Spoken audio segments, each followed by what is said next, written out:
My darlings, buckle up, because the king has spoken, but not in a way that deserves applause. In the middle of trooping the colour, King Charles was caught, not by cameras but by a lip reader, moaning about Prince Harry's so-called moaning. Yes, the man who froze his son out of royal events for 3 straight years is now whining that Harry won't just be quiet and disappear. He says he'll talk to Harry sooner or later. But here's the thing, is that a heartfelt intention or just more royal PR gymnastics to make him look like the good guy while Harry is painted as the problem? Today we're exposing the games behind the crown, the gaslighting behind the grins, and why this latest reconciliation headline is nothing but a royal performance, with Harry once again being used as the scapegoat. Let's get into it. The Trooping the Colour, a spectacle of tradition, set the stage for a private moment in public view. As the royal family stood on Buckingham Palace's balcony, lip readers caught a brief exchange between King Charles and Queen Camilla. Camilla appeared to mention Harry's absence. Charles replied, "I'll talk to him." This quiet assurance, meant for his wife, was heard by the world. The moment has become a focal point for hope and speculation. Even amid royal duties, family concerns remain close to the king's heart. The exchange reveals intimacy and concern often lost in official narratives. It's a powerful metaphor, a private family rift discussed under the world's gaze. The royal family's personal lives are inseparable from their public roles. Every word is scrutinized, every glance interpreted. This overheard promise is now a public statement, carrying the weight of expectation.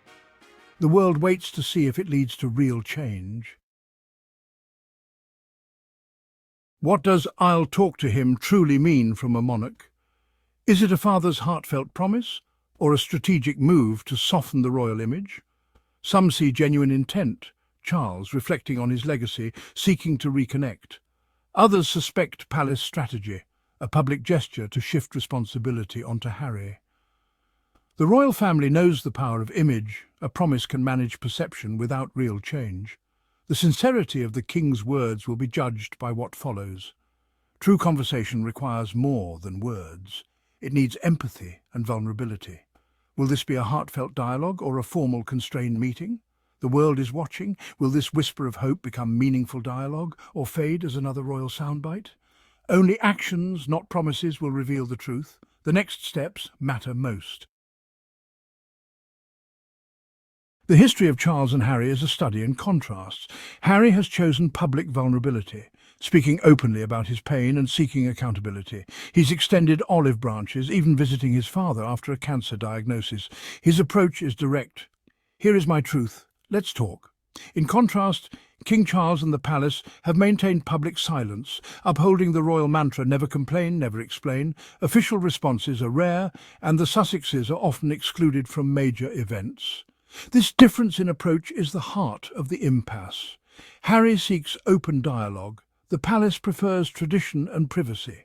The king's whispered promise could signal a shift, but only if it bridges this communication gap. For reconciliation, both sides must meet on honest, open ground, otherwise the silence will persist. The palace has a playbook for managing dissent, public leaks, exclusion and media control. Stories often cast Harry and Meghan in a negative light, shaping public perception. When Harry speaks, counter-narratives quickly follow, isolating his voice. Exclusion from key events sends a clear message: stepping away has consequences. This entrenched pattern raises doubts about the king's promise. True reconciliation requires ending these tactics. No more briefings, no more exclusion. The institution must see Harry as family, not a problem. Without real change, any talk risks being just another move in a strategic game. Harry's outspokenness is rooted in a desire for truth, accountability, and family protection. He witnessed the harm media and lack of support caused his mother, Princess Diana, and refuses to let history repeat. His journey is about breaking cycles and challenging damaging systems. Speaking out is not revenge, it's a plea for healing and acknowledgement. Harry risks relationships and public standing to protect his family's well-being. His story resonates with anyone trapped by old, hurtful systems. It's a call to prioritize mental health and personal truth over tradition. Protecting one's peace is a noble pursuit. A promise to talk is only a beginning. True reconciliation demands action and a shift in perspective. The first step, an honest, private conversation free from protocol and aides. Both must speak and listen with open hearts. Next, the institution must acknowledge past harm, not with vague statements but with sincere validation. Trust is rebuilt on genuine acknowledgement, not hollow apologies. Privacy is essential. Public battles and media leaks must end. The family needs a safe space to heal, away from scrutiny. Reconciliation means forging a new, healthier dynamic, not returning to the old ways. Harry's path may differ, but respect and understanding must prevail. The goal, a future built on love, not just duty. This is the hopeful path, if they choose to take it. The world is watching for real change.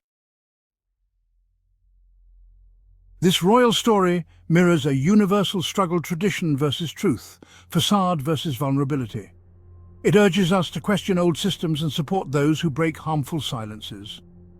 Acts of honesty and courage pave the way for healing and progress. Let's be inspired to bring honesty and compassion into our own relationships. Healing begins with brave conversations and open hearts. Every family has wounds. The path to healing is never easy, but always possible. As this royal chapter unfolds, let's hold on to hope, for reconciliation, for adaptation, for love. The most important thing is the human heart's capacity to forgive and heal.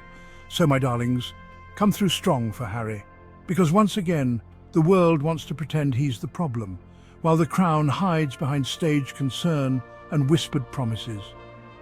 Let's keep standing with truth, with compassion, and with the Sussexes.